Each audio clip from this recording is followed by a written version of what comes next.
In the heart of the eternal city, the story of the papacy begins. The first glimmers of Christianity emerged in Rome around the 1st century AD, a time when the city was the bustling center of the mighty Roman Empire. This was a time of profound change, with the new faith slowly taking root amidst the ancient pagan traditions. The early church didn't resemble the hierarchical structure we see today. Instead, it was a network of local communities, each guided by its bishop.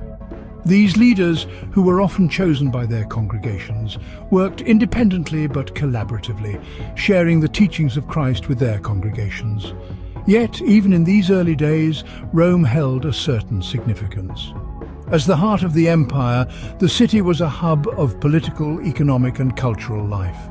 The Christian community here quickly grew in size and influence, becoming a beacon for believers across the realm. But these were not easy times for the early Christians. They faced sporadic persecutions, often severe under various Roman emperors. These trials and tribulations gave rise to a new breed of heroes within the faith, the Christian martyrs. These brave souls who chose death over renouncing their beliefs became symbols of steadfast faith and devotion. Their stories, passed down through generations, served as a rallying cry for the early church. These challenging experiences galvanized the Christian community in Rome, fostering a sense of unity and shared purpose. The seeds of a powerful religious institution were being sown. It was a time of growth, of struggle, and of profound faith.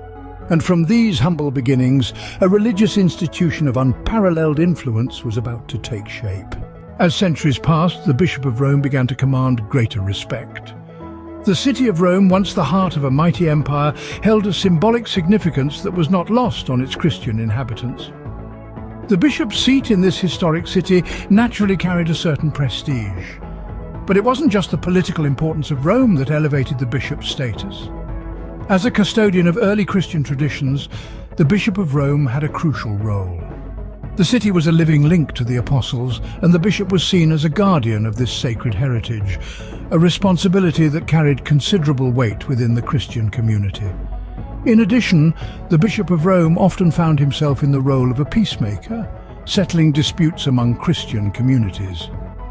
As Christianity spread and different interpretations of the faith emerged, the need for a central figure to resolve these disagreements became increasingly apparent. The Bishop of Rome, with his direct line to the traditions of the apostles, was a natural choice for this role. This brings us to a key concept in the Catholic Church: apostolic succession.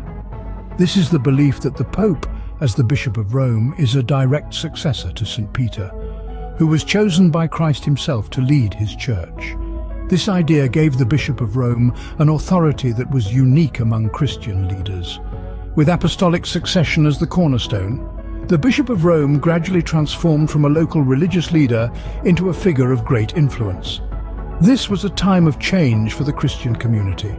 Persecutions were becoming less frequent, and Christianity was on its way to becoming the state religion of the Roman Empire. In this shifting landscape, the Bishop of Rome was now more than a religious leader. He was becoming a symbol of unity and authority.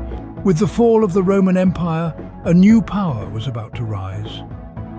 As the 5th century dawned, the Western Roman Empire, once a formidable global power, began to crumble.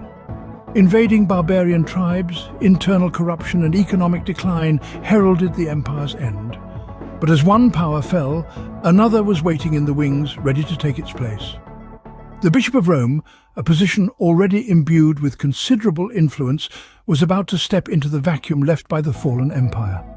As the Western Roman Empire disintegrated, the Bishop of Rome's role expanded beyond spiritual leadership, filling the void with a new kind of authority. The bishop was no longer just a religious figure, but also a political one, shaping the course of the city and its surrounding territories. This shift led to the development of the Papal States, territories in central Italy governed directly by the Pope. These papal states were more than just lands. They symbolized the temporal power of the Pope, a power that extended beyond the spiritual realm. Meanwhile, the Bishop of Rome, now known as the Pope, was also gaining ground in theological matters.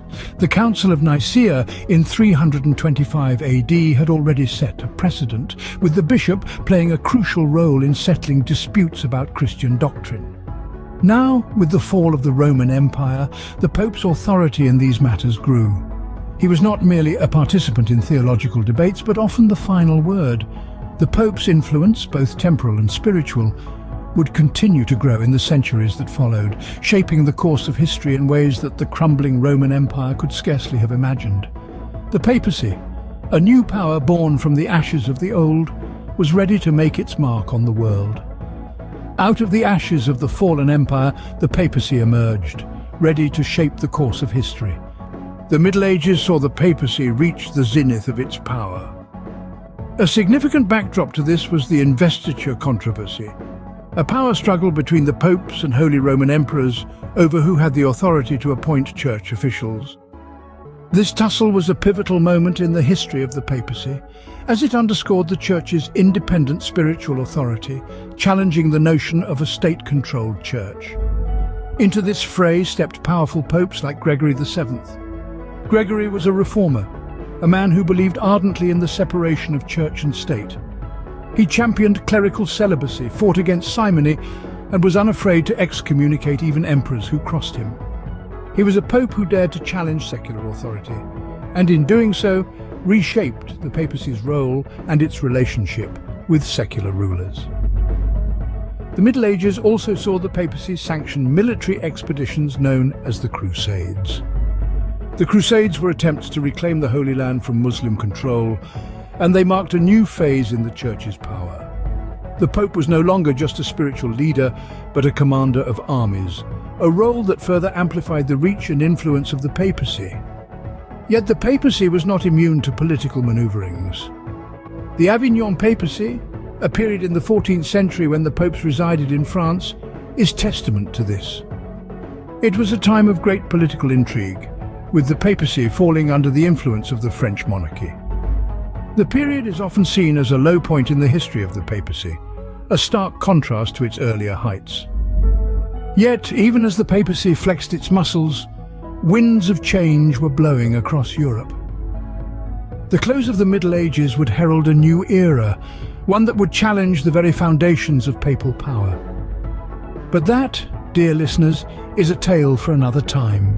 The 16th century brought challenges to the papacy like it had never seen before. The Protestant Reformation, spearheaded by figures like Martin Luther and John Calvin, sparked a wave of religious upheaval. Rival Christian denominations such as Lutheranism and Calvinism emerged, challenging the Catholic Church's authority and fracturing the unity of Western Christendom. In response, the Church embarked on the Counter-Reformation, a series of reforms aimed at addressing criticisms and reaffirming Catholic doctrine. A critical part of this was the Council of Trent, which helped to define and consolidate Catholic teachings. Yet despite these efforts, the papacy's political power waned in the face of growing secular authority, a trend that has continued into the modern world. Through centuries of turmoil and change, the papacy has endured, a testament to the enduring influence of this remarkable institution.